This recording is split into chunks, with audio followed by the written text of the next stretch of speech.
In places like this, failure is not an abstract idea. It is immediate, it is measurable, and it carries weight far beyond the walls that contain it. What exists here is not just machinery, but responsibility. A system designed to sustain life must function without hesitation, without excuse, and without interruption. Every sound, every signal, every steady rhythm is a reminder that what flows through these lines cannot pause. It cannot arrive late. It cannot arrive imperfect. Dependence begins long before the oxygen ever leaves this space, because the moment it stops, the consequences are already unfolding elsewhere.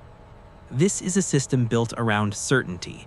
Oxygen begins its journey under strict control, moving with intention through sealed pathways that allow no ambiguity. Stability is not assumed.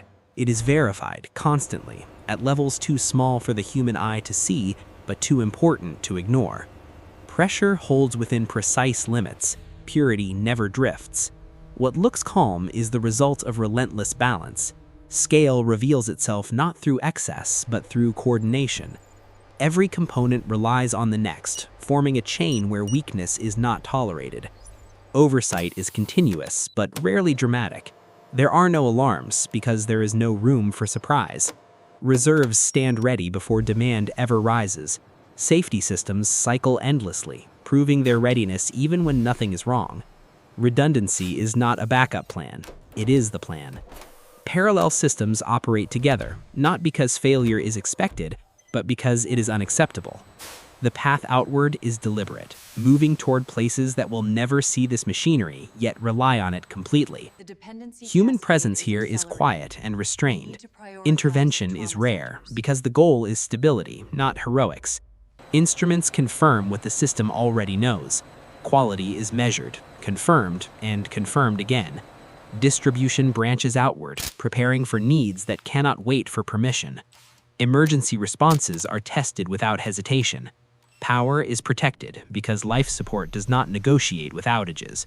And beyond these walls, the reality becomes clear. This flow does not serve the facility, it serves everything connected to it.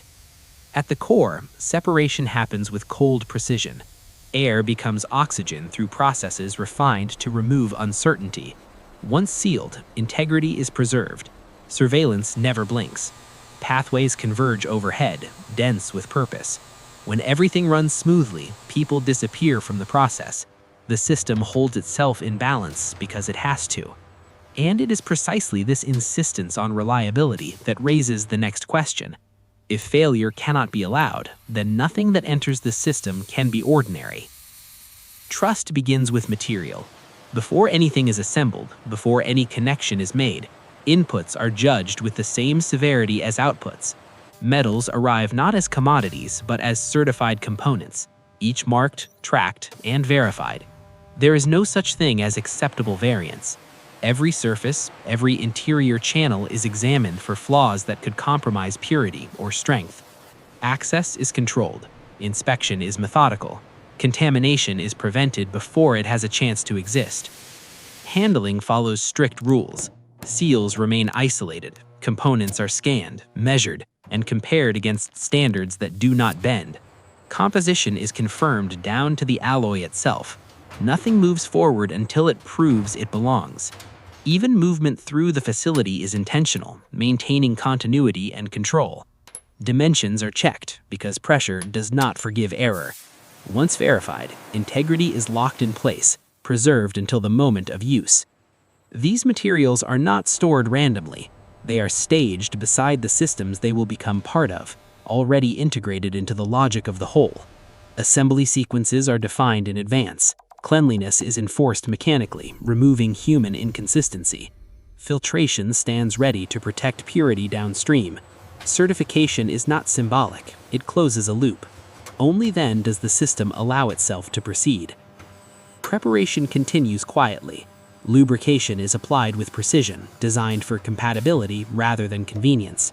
Inventory is logged because traceability matters long after installation. Reserves exist here too, mirroring the philosophy of redundancy seen earlier. Even the air and temperature surrounding these components are controlled, because environment shapes outcome. By the time everything is ready, nothing feels new.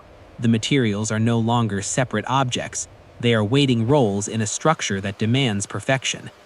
And when that structure begins to take shape, randomness disappears entirely. Assembly starts not with improvisation, but with alignment. Components meet without force, guided into place by systems designed to remove human error. Fastening follows strict sequences, applying exactly the pressure required. Seals are positioned with care, preserving sterility at every junction. Redundant paths rise alongside primary ones, ensuring continuity before necessity ever arises. Verification happens constantly. Alignment is checked. Oversight remains distant but attentive. Temporary becomes permanent as the system anchors itself into the environment. Sensors are integrated so the system can observe itself. Core components are installed carefully, protected against extremes they will face every day. Control lines are routed with discipline, separating what must never interfere. As the system grows, it does so without pause or reset. Every joint is examined, every safeguard duplicated. Regulation is calibrated. Identification is applied so nothing is ever anonymous. The structure overhead becomes dense, purposeful, unavoidable. Emergency responses are connected, and slowly, independently built elements become one continuous network. Only when everything is in place does the system allow the smallest hint of movement. Minimal flow begins, not as a test of capacity, but as proof of continuity. Digital control awakens, synchronizing what has already been built. Boundaries are defined, limits are set. The system stands complete, calm, and unproven. And that calm is precisely what invites the next step, where certainty must be earned under pressure. The moment testing begins, the system is no longer protected by intention alone. It is deliberately pushed toward conditions it should never face in the real world. Pressure rises steadily, not to provoke failure, but to observe behavior when margins disappear. Every response is measured. Valves cycle faster, loads increase. The structure is watched closely, not for drama, but for truth. Materials reveal their limits only when stressed, and this is where trust is either confirmed or withdrawn. Redundant pathways are challenged side by side, expected to behave identically. Alarms appear briefly, then vanish, not as warnings, but as confirmations that detection works. Emergency responses trigger without hesitation, shutting down what must stop and protecting what must continue. Pressure releases in a controlled way, proving that even retreat is engineered. Flow reroutes instantly, not as a workaround, but as a built-in assumption. The system does not panic, it adapts. Heat builds, then stabilizes. Demand spikes are simulated without mercy. Vibrations are absorbed. Leaks are hunted at scales smaller than consequence. Power is disrupted on purpose, because dependence on electricity is a vulnerability that must be neutralized. Backup systems engage without resetting logic or losing control. Through it all, quality holds. Purity does not drift. Flow does not waver. Events are logged relentlessly. Nothing is forgotten. Recovery follows defined sequences, restoring operation without shortcuts. After stress subsides, inspection begins again. Seals are checked, metrics reviewed. Human observers remain quiet because emotion has no role here. When reserves refill and status changes, it is not a celebration, it is a confirmation that failure has been exhausted, tested, and found absent. Only then does responsibility shift outward. Distribution begins for real. Flow leaves the system and enters the world without buffer or delay. Meters confirm continuity, but the real confirmation lies beyond this facility. Hospitals receive oxygen not as a delivery, but as an assumption. Pressure stabilizes instantly at the point of entry, protecting those who will never know how fragile that stability could be. Inside hospital walls, the supply branches silently. It moves through corridors and infrastructure unnoticed. Night falls, but nothing slows. At the point of use, flow remains steady, indistinguishable from normalcy.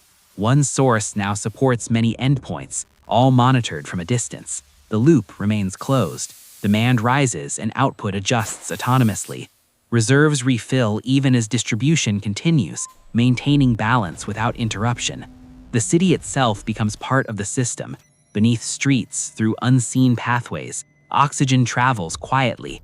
Logs accumulate time as evidence. Backup systems wait patiently, unused but ready. Inside hospitals, calm routines continue. Success here is defined by the absence of urgency. Quality checks never stop. The factory remains active through the night, lights steady, alerts silent. Supply balances itself. Emergency reserves remain untouched. Factory, city, and hospital exist as a single network, bound by flow. Nothing dramatic happens because everything works exactly as it should. And so, the system fades from attention. Corridors remain quiet. Indicators hold steady. Care continues without acknowledgement. Outside, the city glows, unaware of the infrastructure sustaining it. Access points remain unnoticed. Power, data, and oxygen coexist without conflict. Normalcy persists. This is how unseen systems earn their place, not through recognition, but through reliability, not through presence, but through absence of failure. These are the factories no one notices, until they are gone.